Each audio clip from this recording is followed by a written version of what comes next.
Hey everyone, welcome back to the channel. We are officially in the second half of 2025. And if you've been wondering where the housing market is heading from here, well, you're not alone because a just released mid-year forecast from Realtor.com is painting a pretty stark picture of what the rest of the year might look like. We're talking about a potential 30-year low in home sales, and yes, that includes the market we've already seen thus far this year. So according to the latest predictions, the 2025 could end up with fewer home sales since 1995. And let that sink in for a minute. That's the lowest in 3 decades, despite rising inventory, more listings, and a whole lot of people hoping things would finally turn a corner. So what's happening here? Why aren't buyers biting? And what you should be watching for as we head towards fall? Well, grab yourself a coffee, a calculator, and potentially even a stress ball, because we're about to break down the biggest housing market update of the year, what it means for buyers, sellers, and, well, everyone in between. So let's get on it. Actually, let's start with the main culprit here, mortgage rates. Now, Realtor.com initially predicted we'd see an average about 6.3% on 30-year loans this year. But now, well, they're saying it'll average around 6.7% in 2025, and the end of year around 6.4%.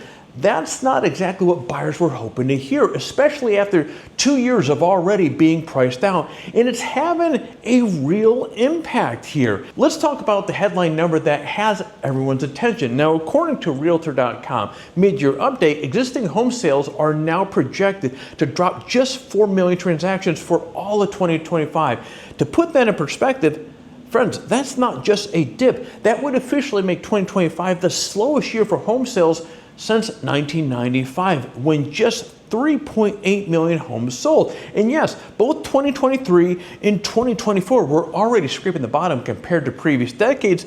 But this year, oh boy, it's on pace to set a new low. And obviously, that's not a good thing. Realtors.com chief economist Daniel Hale explained it like this: even with more homes on the market, buyer response has remained muted compared to what we'd expect from similar supply shifts in the past.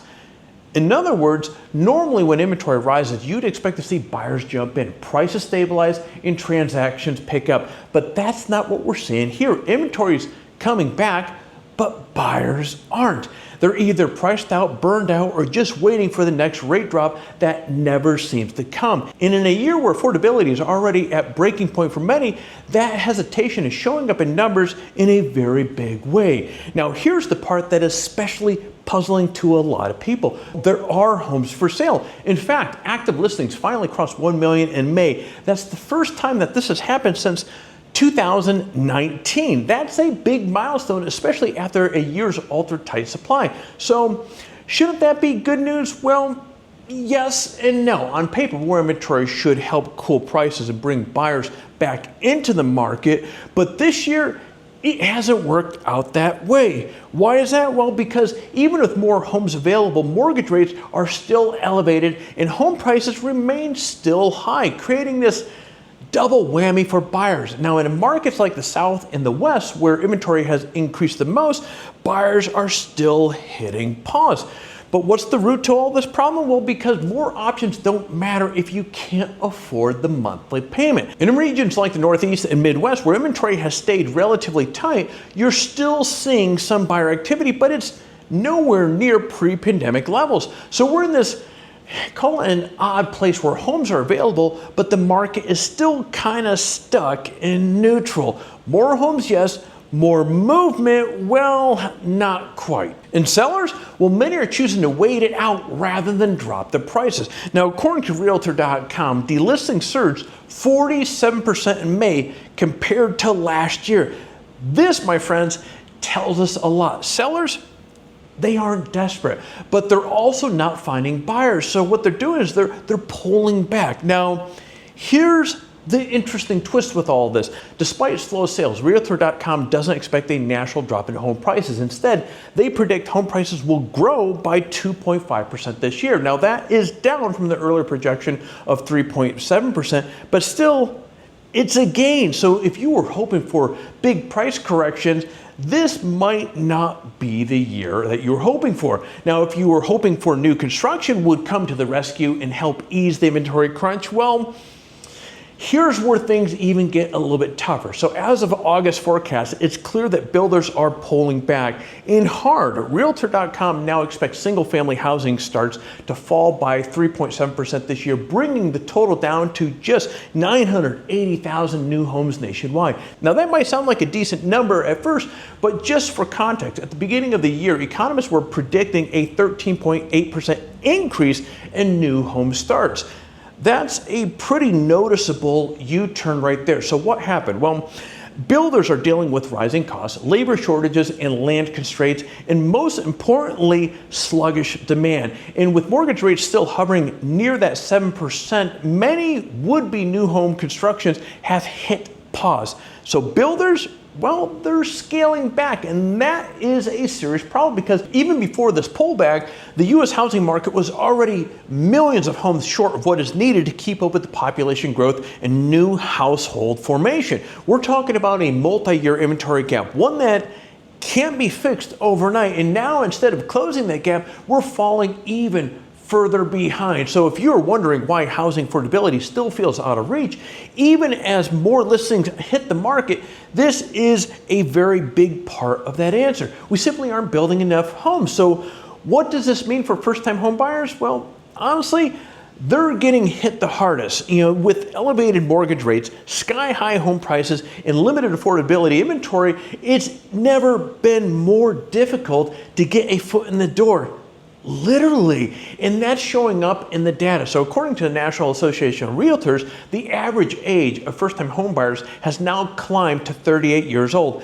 That is up from 35 years old just a year ago. That is the highest on record. And just a decade or two ago, people were often buying their first homes in their late 20s and 30s. But today, well, many are still renting, living with roommates, or even moving back in with family, not because they want to, but because the math simply doesn't work.